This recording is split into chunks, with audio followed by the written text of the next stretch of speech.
Good afternoon, everyone, and welcome to the final day of the Snowdrop Tundra sleep research at the 60% area bonus. I have used a ZZZ ticket off a Snowdrop Tundra because I am already at 60% area bonus, which means if I don't ZZZ ticket off Snowdrop, then the area bonus will just go into the abyss. And so essentially I woke up today early, and then I just started my main session again and went and tapped on the device every 3 hours just to make sure that I had a big session. And then now I have ZZZ ticketed to Lapis because I'm working on the area bonus here. Actually, when we hop back onto the map here, we can go through the map one by one just quickly because this is something interesting when it comes to the development cycle of Pokemon Sleep. I don't think it's a huge indicator, but at the very least it is a variable. So if we have a look at my map here at Lapis Lakeside, I got 35% area bonus. If we imagine for a second that I just give this week's area bonus to Topalo, which is at 55%, then essentially Snowdrop is max, and then Topalo is also max.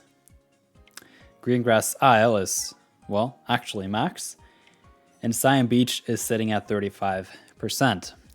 What that means is I have, what's that, 25% on Cyan Beach and 25% on Lapis Lakeside left, which is 10 weeks in total, 2.5 months, which puts it at the start of September.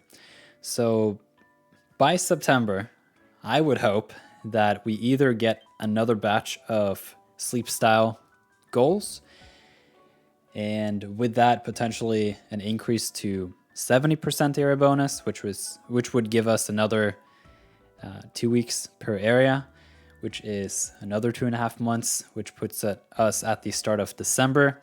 Essentially, I'm hoping that we either get a buff before September or that we get a whole new area, which would bring another 50%. So it's an interesting metric to just keep in mind as we go into the future, as it can give at least a little bit of an indication where we are.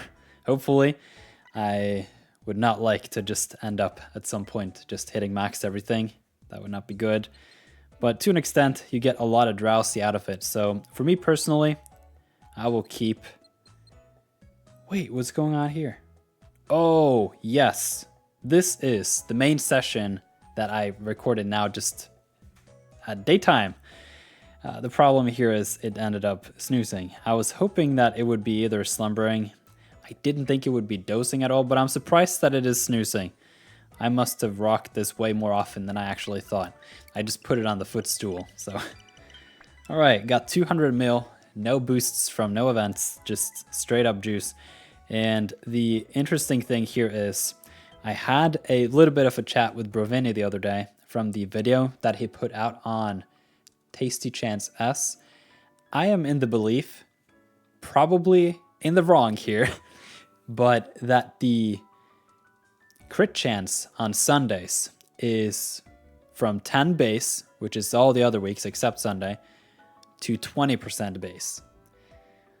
What he's saying, and what is apparently common knowledge, is it starts at 10% for all the other days, and it goes to 30% on Sundays, which means if you have 70% stacked from Tasty Chance S, in addition to the boosted Sunday Tasty Chance at 30%, you essentially have a 100% chance guaranteed to crit the meal, which means if you stack up those Tasty Chance on the Saturday, then you have a 100% chance to crit the breakfast. Now, we've had reports in Nirtheart saying where we had one individual who didn't crit any of his meals all Sunday, 3 of them, and started at 70%. So I just want to see if I can document that or if that was somehow a misreport, which I don't think.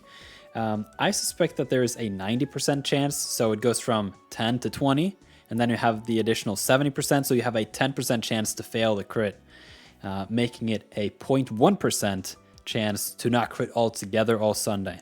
So we'll just have to see how that goes. Essentially, I have invested my seeds into a Dedenne, and I'm going to be trying to document this hypothesis the next couple of weeks. I probably won't be successful because the other hypothesis, or just like that's the common knowledge. So we'll just have to see what happens.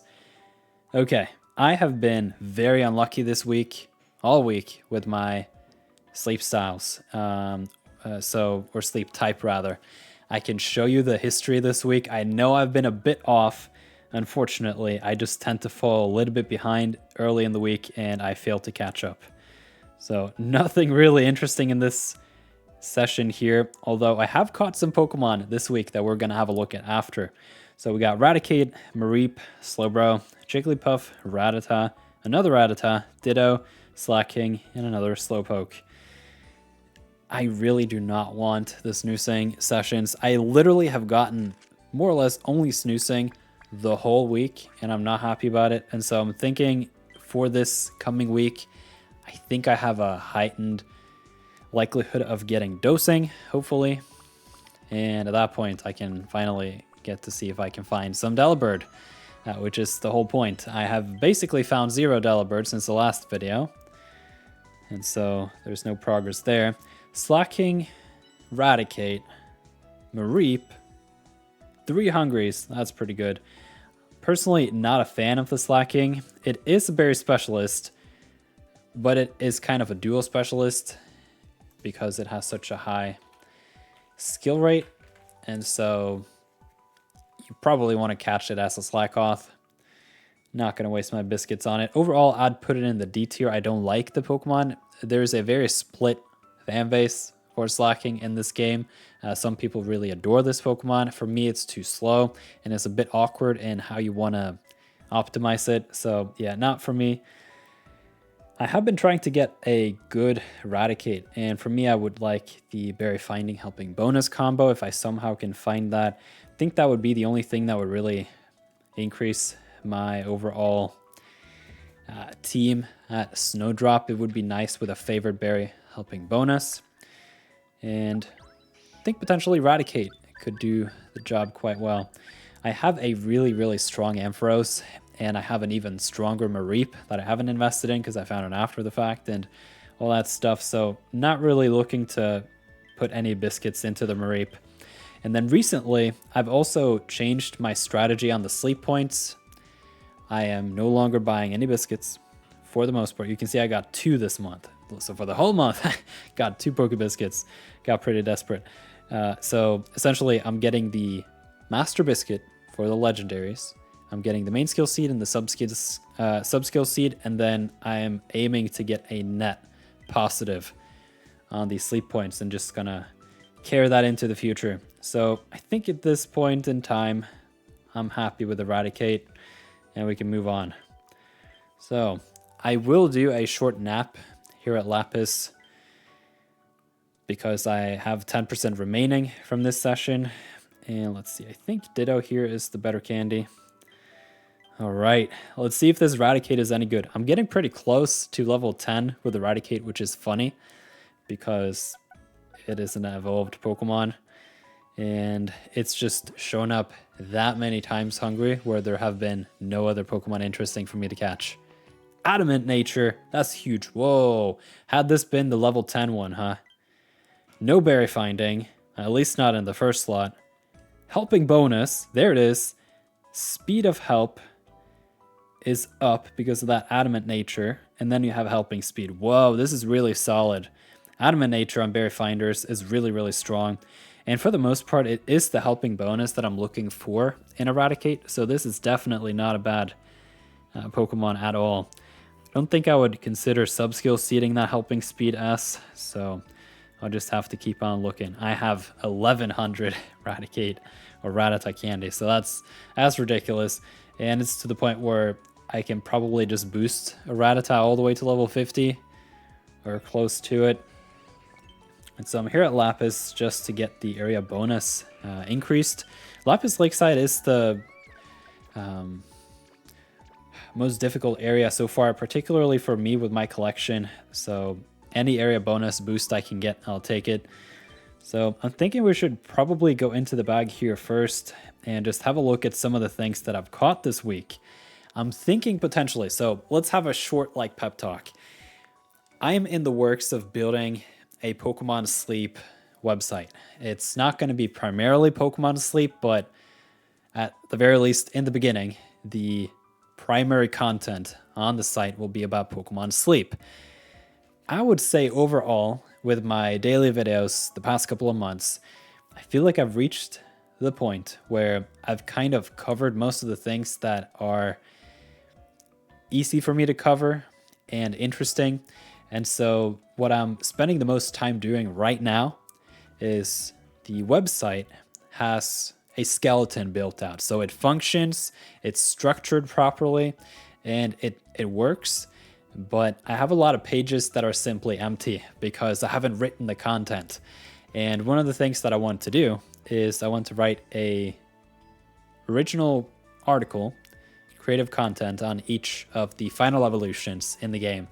And I also want to create some pages on the various main skills and other important topics within the game, and then link it all together. Well, the links are already, like, the pages are there and it's linked and it's functional. You can click and it looks nice, but I have many, I think it's around 70 articles left to write because there's a lot of Pokemon in this game, believe it or not. And so the work there is requiring a lot of time and it's a lot of details to really dive into. And so essentially, the trade-off here is I could spend less time developing the website and it's just going to come out like in a while, or I can just go all in and focus specifically on developing the website by writing the articles and the content, which is what's missing at this point in time, and then have that out. And then, so I would say there are two parts to this. The first part would be to build kind of like a wiki where you have a static article and I kind of update that as the game is updated. And then part two would be to build some simple tools. Like you've seen my spreadsheets, you've seen the widget here on the left side of the screen. I would like to build not anything like Rainonex. Those guys are insane, and I think forever and always that will be like the master resource if you want to dig yourself down. But I think for newer players, or if you just want something lightweight, just quickly, that's kind of what I'm aiming for with my website. And so I think a bit more fleshed out widget, which have some buttons where if you add on the sub skills, then the numbers will update. If you put the level on it, if you put the ingredient pattern, that you get a rough estimate of the production value, stuff like that. And so essentially my question to you is, does this sound reasonable? I will have to figure out, maybe we'll do a weekly video instead, and we do essentially what I'm about to now, go through some of my catches this week, and then we have one live session, because typically it's either Saturday or Sunday when I actually have time to sit down. I work, then I want to do the website, got other stuff going on. So yeah, just interested to hear what you think. Another aspect that I don't want to talk too much about is the money. This game ain't cheap to play. And I think that when I sit down and make a video, I want there to be some content in it. And at that point, in order to do that regularly, and for there actually to be an interesting video on a daily basis, and for there to be something to talk about, then I need to catch at least, 2, 3, maybe 4 Pokemon. Then we have some different species. We can bring up the widget and discuss things and have a fleshed out video. But recently, especially with my super zoomed in targets, I'm just looking for Delibird, and if it's not Delibird, then there's not really much to talk about. It gets a little bit complicated, and I don't really know how to do that, because so just on a numbers basis, we're talking easily $100, $200 per month if you want to make a contentful video. And so that just does not work at the scale personally. So you may consider becoming a YouTube member. That would help greatly, but I'm not going to e-bag either. So let's hop into some of these Pokemon. I found a busted Eevee, and I am considering evolving this into Vaporeon eventually. The way the sub-skills work is that at level 10 of the friendship level, not of the Pokemon itself, but when you've caught 10 Eevee, you get friendship level 10, then the first sub-skill is a guaranteed gold skill into the future. The same thing happens at level 40 of the friendship. So friendship level 40, 2 of the gold skills will be, or the 2 first skills will be gold skills. Then at 75, there are 3 guaranteed gold skills. And then I believe it's 100, you get the first 4. The problem is not all gold skills are great. You know it. It's like at least 4 of them are basically trash. And it is very upsetting when you end up where I am, where I'm getting close to 60 friendship level with Eevee, and I haven't really found my Vaporeon contestant, and I really want Vaporeon. I have so far invested heavily into a Sylveon, invested quite a bit in a decent Vaporeon. It's not amazing, but it's pretty good, I would say, and then the Glaceon is just alright. Essentially what I'm getting at here is I'm thinking to hunt Eevee until I get to like 70 and just cut it off, because at 75 you end up with the 3 gold skills, and I think potentially it could be interesting to just hold off on those last 5 until I just find them shiny, like long term. And yeah, so currently I'm at 58. I'm thinking to catch 12 more Eevee at that point and cut it off. And at that point, there won't be many more chances for me to get a Vaporeon. So with the Eevee that I found here, I don't think I'm going to find a better one in the next 12, but that is something that's going to be interesting to see in the future. So what are we looking at? We are looking at Helping Bonus, Berry Finding S, ridiculous combo for most Pokemon. This is like top tier, no matter the specialty. It's got Skill Trigger M, and, well, S rather, but you can sub-skill seed it because it's not blocked later. And it's got Helping Speed S. So, like, just looking at this, it's pretty good. And the nature is decent as well. Ingredient down on a Berry Finding is a good nature. I would have liked it to be main skill chance because the nature is really powerful for the ingredient specialists and the skill specialists in particular. Obviously for berry specialists, if you can decrease the ingredient finding and increase the speed, like with the adamant, those are really good traits too. But the speed is just a 12% like switch. It does multiply though with the sub skills. So if you have like 2 speed sub skills but a negative nature, then the negative nature like really eats on those sub skills. Essentially, had this been main skill chance up nature, it would have multiplied with the skill trigger S that becomes M, and then we would have had a very high increase in the skill trigger rate. This will just be 36% by the time I sub-skill seed it, which is a decent buff, but like if you have skill trigger S, M, and the main skill chance up nature, you're looking at something like 86% increase in total compared to just the normal. And that's almost twice the value. And so that's where I'm a little like, oh man, I wish it was skill trigger M and at least main skill chance M, which is essentially my Flareon. So if we have a look at the fire types, my Flareon kind of looks like this. It has skill trigger M and main skill chance up. And at that point, you get a lot of value. It's around 50% more compared to base. But then again, the other combo here, if we just reset the search, hop back into Wowzy, we have to take into the whole picture here. We have Helping Bonus, which is ridiculous, Berry Finding, and Skill Trigger S with an ingredient down nature, with more helping speed coming up. And at that point, chances are slim for me to get a better Eevee by friendship level 70, but I'm going to go for it, and then we'll just have to revisit. The other thing I want to point out here is there is a bit of a shortage on Eevee candies, but kind of not, just because of the way the type candies have been introduced recently.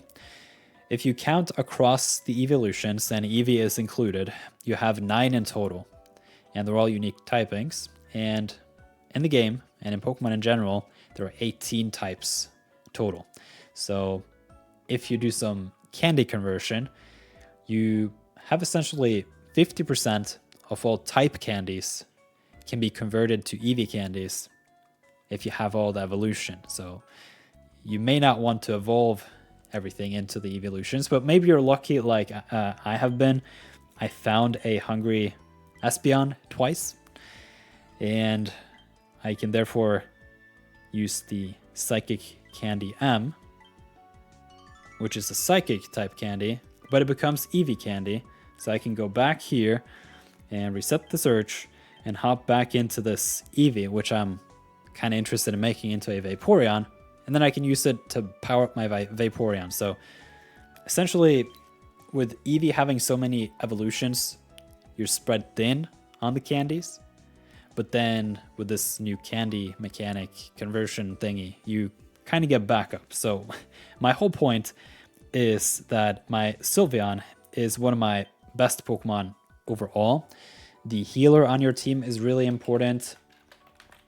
And I'm thinking at this point, I have so many resources invested into the Sylveon that I don't think it makes sense for me to recatch and reinvest by switching to Gardevoir. Eventually, it would be nice to have a Ralts, but it is expensive, and I would probably gain a lot more from using those resources elsewhere. And so, if I can just run this Sylveon to level 75 and unlock that skill trigger S, that's going to be ridiculous. And as this Sylveon also gets access to higher main skill levels, maybe 7 or 8, I think at the point where Energy for Everyone reaches main skill level 8, it's going to be ridiculous. And at that point, I kind of just, I can either go an extra seed into the Sylveon to where it kind of plateaus in use, or I can do everything all over again on the Gardevoir. So my issue then is the candies, and I would say my Flareon is fine. Not going to put more candies into this one. It's just going to live here forever. And whatever experience I get, maybe overnight, but probably not much. It's just going to rest here at level 50, and it's going to be pretty happy with that. And so skill level up M, skill trigger M, main skill chance up is a decent combo for a decent Pokemon. And then, yeah, I talked about my Glaceon. Glaceon overall is better than Flareon to an extent. Flareon can combo with Entei, so it's got a bit more relevancy there. But yeah, it's something similar here. As you can see, I got the skill level up M for the free seeds and Berry Finding S, which is always handy. And yeah, it's not got like amazing stats, but I haven't really found any other cracked Eevees like that Sylveon, with the exception of this Wowzy. So I'm thinking potentially to just do this Eevee, but there are two things I'm waiting on. I want to have a ridiculous amount of Eevee candies so that I know for sure I can always just max out the level on my Sylveon. I think particularly level 60 is going to be huge because I get 4 milks. That's a pretty big productivity boost to my Sylveon, which does not have Berry Finding. And then, yeah, probably just start investing into the Vaporeon. One thing that Brovinnie pointed out to me, I talked a little bit about my Venusaur to him, and this is essentially somewhat comparable to a Vaporeon. Obviously, Venusaur has a much slower skill trigger rate. Like we can see, Vaporeon has, it's around the 50-minute mark on the speed, and it's got 6% on the skill trigger rate. Venusaur is a little bit faster at 46 minutes, but it's only got 2% on the skill rate. And in addition, all of these traits here, the sub skills on the Venusaur are ingredients focused. and the ingredient list is mixed. So you kind of get a version of ingredient magnet from the ingredient drops, because once this turns level 60, it's just going to drop honey, tomato, and potato, which is kind of a random mix. But if you look at the overall filler ingredient production, it's pretty big, especially considering I have ingredient finder M, helping speed M, ingredient finding up nature, ingredient finding S, and helping speed S, and everything is in the correct order.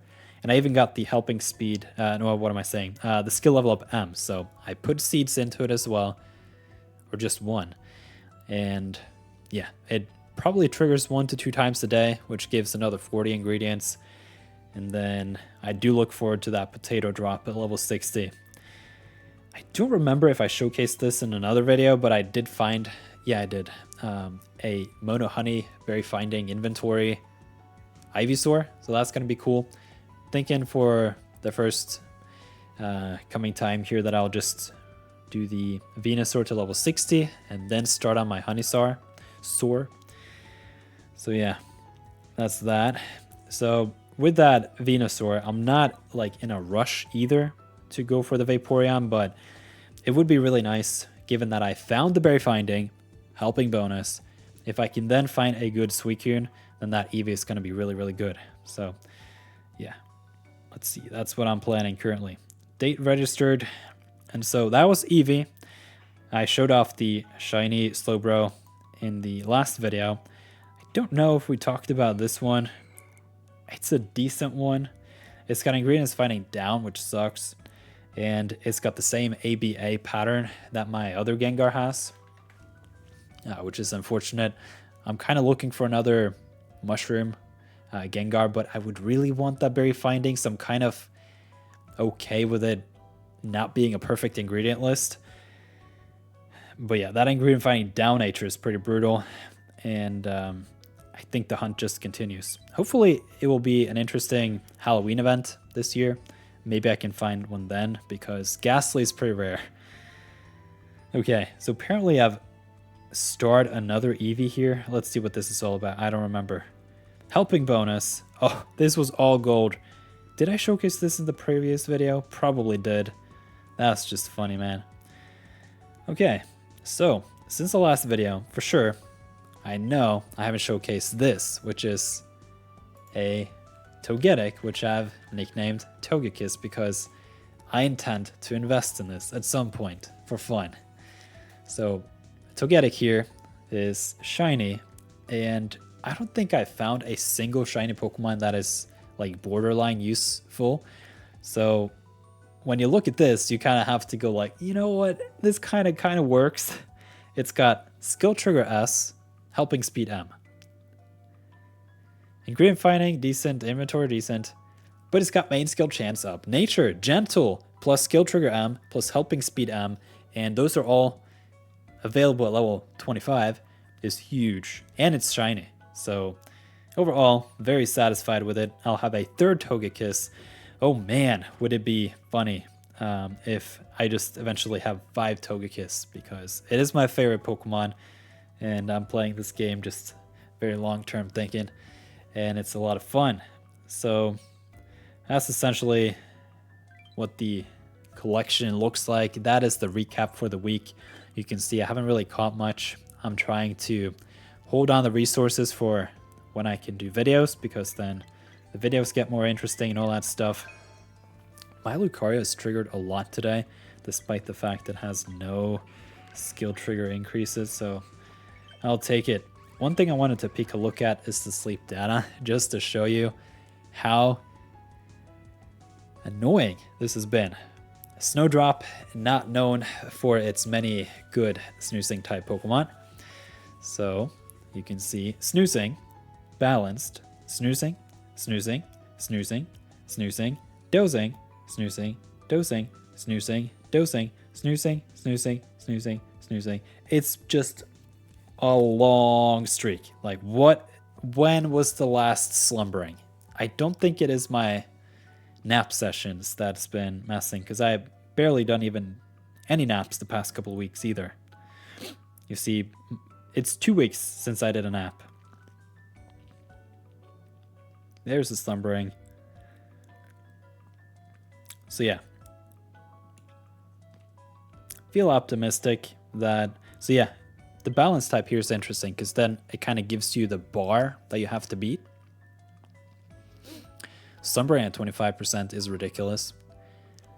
So if I get more than 35% dosing, then it's a dosing. Have to keep that in mind. And so I'm hoping that I'll get a bit more slumbering and dosing the upcoming week.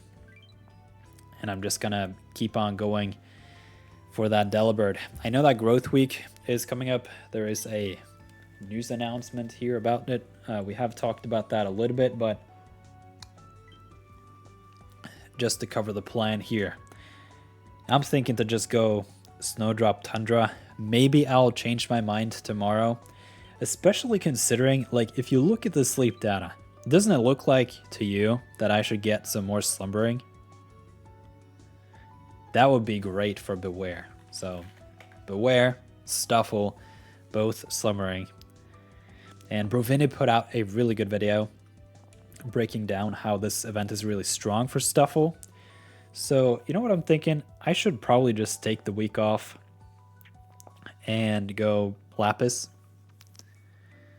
Get some slumbering done, because slumbering is super easy. You just start the device like 1-2 hours before you normally go to sleep. And when you see I got a balance type just the other day, I need 25% or more slumbering, and that couple hours before and after, I can pretty much just slumber all week. So you know what? I think that's what I'm going to do. And in that regard too, it would be easier to make content that is fun to watch too, because I'll essentially find something every day that we can talk about and be excited about, because this Snowdrop Tundra excuse me, whoa, I'm good, but thank you for watching.